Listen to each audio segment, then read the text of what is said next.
The Warden is not a boss. I know, right? He's a force of nature, or apparently that's what developers intended him to be. You're not supposed to fight him. He looks like a boss, but he has no visible health bar like the other bosses, and he's the only mob that can one-shot you through walls. Seriously, he can one-tap you with his ability called Sonic Boom, or like Sonic Bull, because that's what it is. The reason why this was added was because people would try to do what they do with the Iron Golems, so this ability was added. The Warden I'm mostly going to talk about is the Warden I fought, which is the Warden of modern day and on hard mode. On hard, the Warden's normal attacks do about 45 hearts. To put that into perspective, that's almost half of the amount of damage a charged creeper does in point blank explosion range. The Warden has no advancements tied to himself, and he drops almost no experience. Along with all of that, he has the highest health pool in the game, and mind you, when you kill him, guess what? He drops no items, leading to my biggest issue with the Warden. With all this risk, what is the reward to killing the Warden? Nothing. Absolutely nothing. Oh, it's okay. I didn't get it the first time either. What? That's right. The tankiest, hardest hitting mob gives you nothing.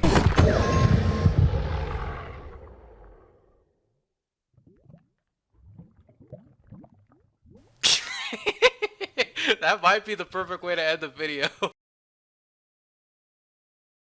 The reward, when it comes to the Warden, is where he spawns at, the ancient city, which I'll talk about later. Going back to why the Warden was made, Minecraft developers stated multiple times that the Warden was not meant to be fought. He's supposed to be the stalker, nemesis from Resident Evil type enemy who you're supposed to avoid at all costs. This is why there is nothing tied to him. The issue I have with this is that it's really badly executed, and I'll lay out the reasons to why I think that right now. Reason number one, the Warden is pretty easy to kill. This isn't me being a show off or anything, but the Warden is a joke. He can be killed with a potion of Turtle Master 2. You basically manhandle him and start stat checking him like if it's Nasus in League. The reason behind this is because the Warden doesn't have any mechanics. And I don't care if he's not a boss type, he's supposed to be this endgame mob, meaning there should be more to him than just stat checking him like every other mob in the game. Sneaking around should be a part of fighting him, not avoiding him, because if you don't have mechanics to a mob who is killable in a traditional way, guess what happens?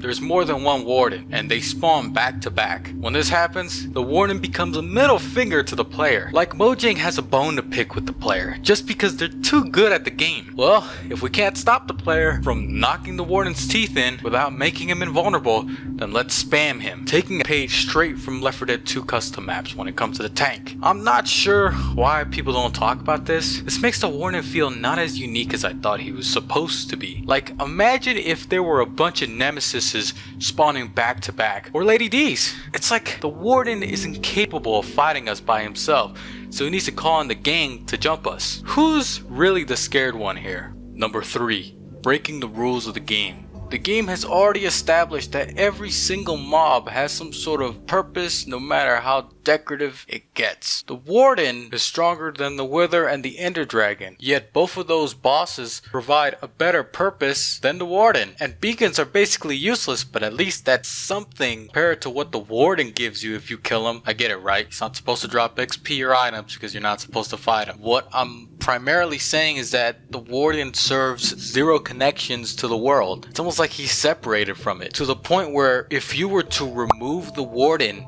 nothing of value would be lost. The game would be exactly the same. I could at least say with the Wither, if you remove the Wither, you would at least lose beacons. Or if you remove the Ender Dragon, you lose the convenience of being able to get to the end city fast. I mean, you can still get there without killing him, but the process is so stupid that you might as well kill him because it makes it more convenient. What I'm saying is that the Warden provides zero value to the game. I'm being serious. If you were to remove the Warden today, the game would be exactly the same. I know someone's already gonna say, oh well, he dropped a skull catalyst. I mean, like, I don't even know what to say about that. Last but not least, he is a missed opportunity. Minecraft is not supposed to be this game centered around boss fights and stuff, but come on. What we got instead is a half-baked boss that's supposed to be a horror-like boss lingering around trying to keep players off his property. The game is called Minecraft, and most, if not a quarter of your playtime will be inside of a cave trying to get better gear. Wouldn't it be poetic if the true final boss was inside of a cave, inside of a mine shaft? Even if we went with the path Mojang picked, the Warden should have been more than a mob that spawns from noise. It should have been a mob that's constantly patrolling around the ancient city, stalking and being a menace, a presence. And in my opinion, he should be unkillable. It's been done before, and the way Mojang did it, it's just clowny. There's so many ways to avoid him easily. There's so many ways to kill him easy, and there's so many flaws in the idea of the Warden and the way it was executed that he fails as this scary mob. It just is what it is. We can't talk about the Warden without talking about the ancient city he's guarding. Don't get me wrong, there's pretty good loot in here.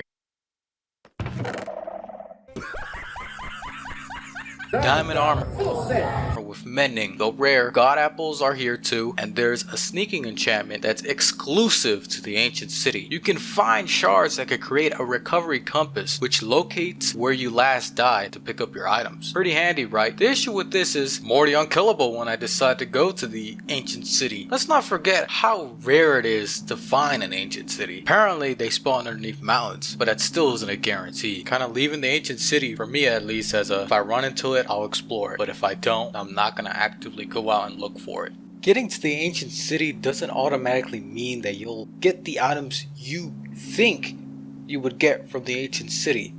It's luck based, just like everything else in the game.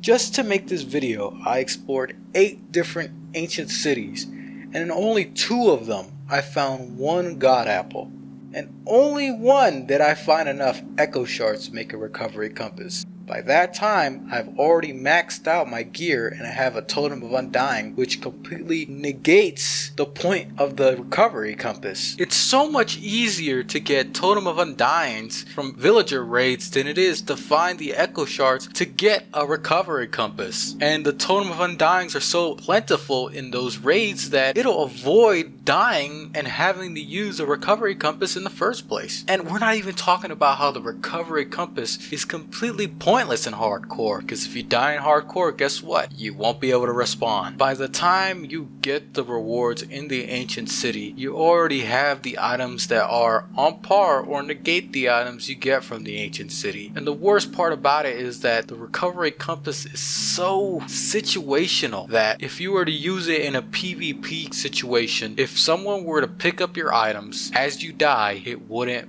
matter, because the recovery compass can't keep track of your items if someone has already picked them up. So it's only useful in a very specific scenario. There's a couple of ways to explore the ancient city.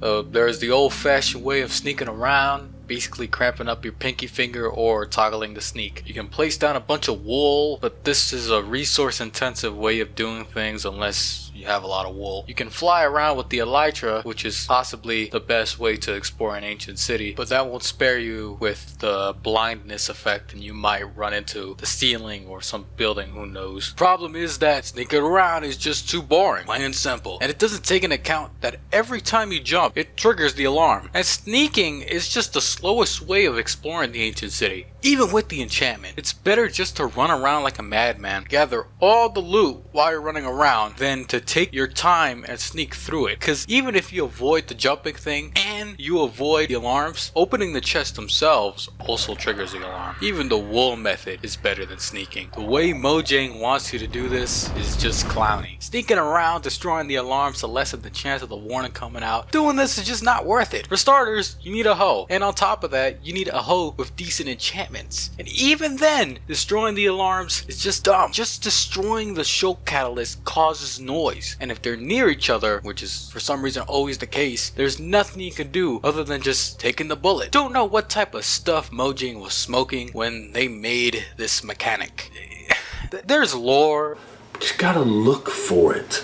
There's this main building and there's these items. It's all garbage. The only thing that makes the ancient city worth it is already in the game before the update came out, which is the enchanted golden apple. And the lore part just confuses me because you need to have the luck to find all the disc fragments to listen to the disc. And then when you actually listen to the disc, it's just like the other disc with the guy running. You just don't understand what's even happening. Gotta pull up a YouTube video explaining it, because there is no way in a million years will you figure out the lore of the ancient city with just that disc alone. And the structures. The main structure, the base of the ancient city, is just nothing. It looks like a portal, but it's not, which is what seems to be what everyone actually wanted from the ancient city. And being inside the main structure for the first time is interesting, to be honest. Not gonna lie about that. There's these redstone contraptions that you think would turn on the portal above you, or that you might think is a puzzle, but no. All it does is open the entrance, the gate, which may trigger the alarm just to put the icing on the cake. It's almost like the developers didn't want to go through with any crazy ideas. Like if they were on a budget or something, or they were trying to play safe. It's all disappointing. Simply put, the Warden is a killable enemy, and if you make him really difficult to kill, yet still killable, what do you think players are gonna do? It's as nonsensical as it gets. The Warden is a joke. Funny enough, the